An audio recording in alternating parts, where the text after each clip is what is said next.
नमस्कार। आकाशवाणी से विश्व दर्पण के साथ मैं जया भारती।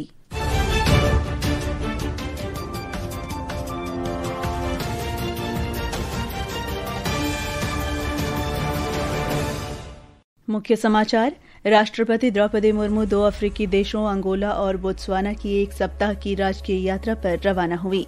जमैका और क्यूबा ने तूफान मेलिसा से हुई तबाही के बाद भारत द्वारा प्रदान की गई सहायता के लिए आभार व्यक्त किया है। यूक्रेन पर रूस के ड्रोन और मिसाइल हमलों में 10 लोगों की मौत, प्रमुख आधारभूत ऊर्जा केंद्रों को नुकसान। अफगानिस्तान ने पाकिस्तान की सेना पर अफगानिस्तान विरोधी नीतियां अपनाकर और मनगढ़ंत बहाने बनाकर तनाव बढ़ाने का आरोप लगाया। और भारत ने मेजबान ऑस्ट्रेलिया से 5 टी20 क्रिकेट मैचों की श्रृंखला 2-1 से जीती। ब्रिस्बेन में आखिरी मैच बारिश के कारण रद्द। अब समाचार विस्तार से। राष्ट्रपति द्रौपदी मुर्मू अफ्रीका की 2 देशों की यात्रा के तहत आज अंगोला पहुंचेंगी। किसी भारतीय राष्ट्राध्यक्ष की इन दोनों देशों की पहली राजकीय यात्रा है।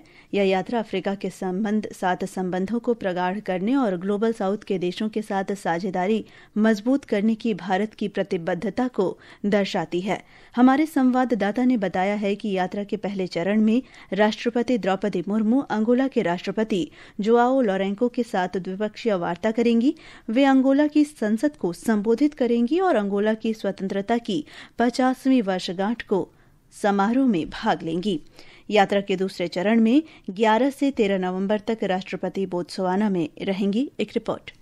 ऊर्जा क्षेत्र में एक जीवंत साझेदारी भारत अंगोला के बीच आर्थिक संबंधों का केंद्र है। अंगोला अफ्रीका से भारत का दूसरा सबसे बड़ा ऊर्जा आपूर्तिकर्ता है। दोनों देशों के राष्ट्रपतियों की मुलाकात में इस सहयोग पर निश्चित रूप से चर्चा होगी। अंगोला अफ्रीकी संघ का वर्तमान अध्यक्ष है। इस दौरान भारत द्वारा अंगोला की रक्षा आधुनिकीकरण के लिए ऋण देने और अंगोला में खाद्य सुरक्षा सुनिश्चित करने में सहायता पर भी चर्चा की संभावना है। बोत्सवाना के साथ भारत अपने व्यापार संबंधों में विविधता लाने की संभावनाओं पर विचार करेगा। इस मुलाकात में क्षमता निर्माण और प्रशिक्षण में सहयोग पर भी जोर दिया जाएगा। बोत्सवाना ने प्रोजेक्ट चीता पर भारत के साथ सहयोग करने का भी संकेत दिया है। भारत दोनों अफ्रीकी देशों के साथ डिजिटल सार्वजनिक अवसंरचना और सस्ती अंतरिक्ष प्रौद्योगिकी जैसे उभरते विशेषज्ञता क्षेत्रों पर भी चर्चा करेगा। मनीष शिवा की रिपोर्ट के साथ समाचार कक्ष से विशाल शर्मा।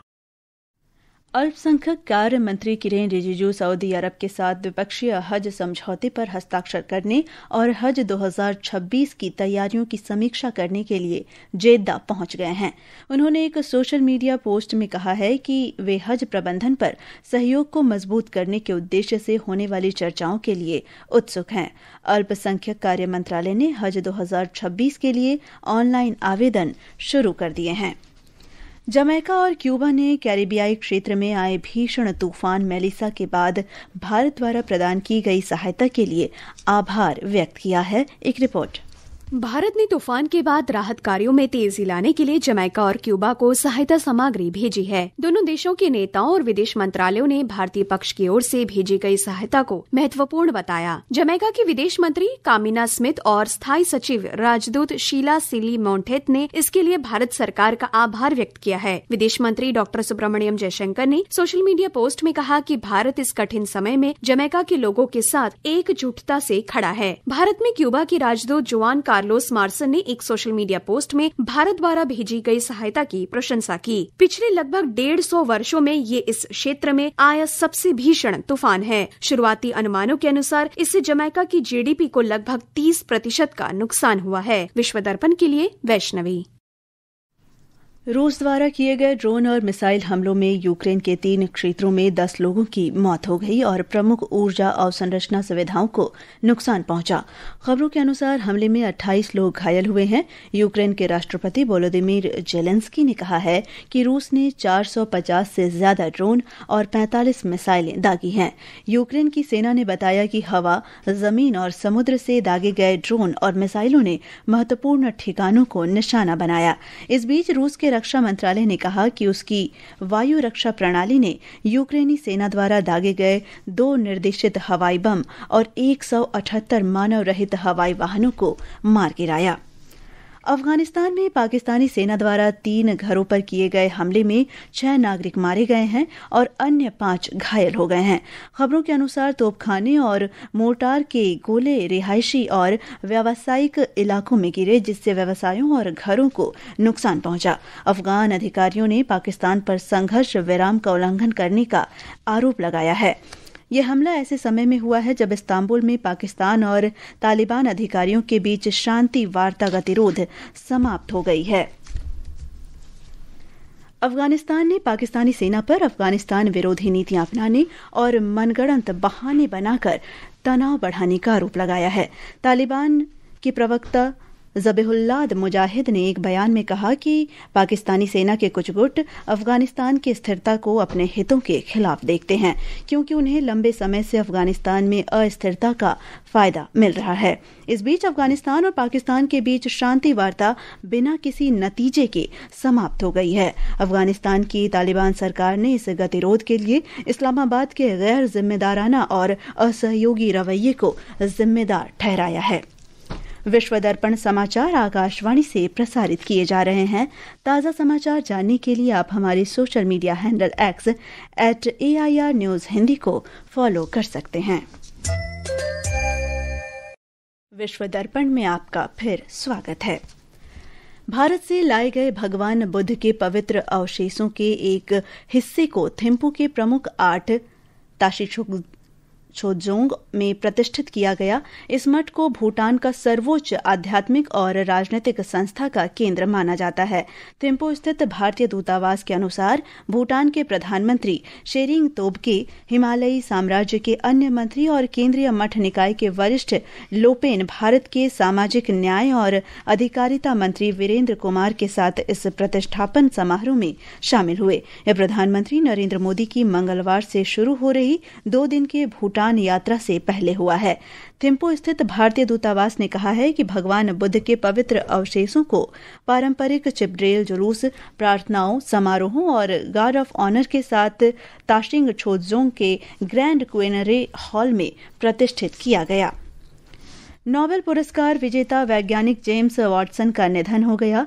वे 97 वर्ष के थे। उन्होंने 1953 में फ्रांसिस क्रिक के साथ मिलकर डीएनए की द्विहेलिक्स संरचना की खोज की थी। अमेरिका के राष्ट्रपति डोनाल्ड ट्रंप ने ओहायो राज्य के गवर्नर पद के लिए भारतीय मूल के उद्यमी और पूर्व रिपब्लिकन राष्ट्रपति पद के उम्मीदवार विवेक रामास्वामी का औपचारिक रूप से समर्थन किया और उनके नेतृत्व की प्रशंसा की। और अब खेल समाचार के साथ हैं मुकेश कुमार। ब्रिस्बेन में ऑस्ट्रेलिया और भारत के बीच 5वां और अंतिम T20 क्रिकेट मैच वर्षा के कारण रद्द हो गया है। इसके साथ ही भारत ने 5 मैचों की श्रृंखला 2-1 से जीत ली है। सलामी बल्लेबाज अभिषेक शर्मा को प्लेयर ऑफ द सीरीज घोषित किया गया। अभिषेक ने श्रृंखला में 163 रन बनाए थे। सेना के अनुभवी निशानेबाज रविंदर सिंह ने विश्व निशानेबाजी चैंपियनशिप में 50 मीटर फ्री पिस्टल स्पर्धा का स्वर्ण पदक जीत लिया है। मिस्र में आज चैंपियनशिप के पहले ही दिन रविंदर ने कमलजीत और योगेश कुमार के साथ मिलकर इसी वर्ग में भारत को टीम का रजत पदक भी दिलाया। वहीं 2 बार की ओलंपियन एला वेनिल वलारेवन ने महिलाओं की 10 मीटर एयर राइफल स्पर्धा में कांस्य पदक अपने नाम किया। उधर राहुल वीएस छठी आसियान व्यक्तिगत शतरंज चैंपियनशिप जीतकर 91वें ग्रैंड मास्टर बन गए हैं। उन्होंने ये उपलब्धि एक राउंड शेष रहते हासिल कर ली। ये 21 वर्षीय खिलाड़ी एशियाई जूनियर चैंपियन भी हैं। इससे पहले नवंबर 2021 में उन्होंने चौथा और 2400 एलो रेटिंग पाने के बाद 5वां अंतर्राष्ट्रीय मास्टर का दर्जा हासिल किया। अंत में मुख्य समाचार एक बार फिर। राष्ट्रपति द्रौपदी मुर्मू 2 अफ्रीकी देशों अंगोला और बोत्सवाना की 1 सप्ताह की राष्ट्रीय यात्रा पर रवाना हुई। जमैका और क्यूबा ने तूफान मेलिसा से हुई तबाही के बाद भारत द्वारा प्रदान की गई सहायता के लिए आभार व्यक्त किया। यूक्रेन पर रूस के ड्रोन और मिसाइल हमलों में 10 लोगों की मौत, प्रमुख आधारभूत ऊर्जा केंद्रों को नुकसान। अफगानिस्तान ने पाकिस्तान की सेना पर अफगानिस्तान विरोधी नीतियां अपनाकर और मनगढ़ंत बहाने बनाकर तनाव बढ़ाने का आरोप लगाया। और भारत ने मेजबान ऑस्ट्रेलिया से 5 T20 क्रिकेट मैचों की श्रृंखला 2-1 से जीती। ब्रिस्बेन में आखिरी मैच बारिश के कारण रद्द। इसके साथ ही विश्व दर्पण का ये अंक समाप्त हुआ। नमस्कार।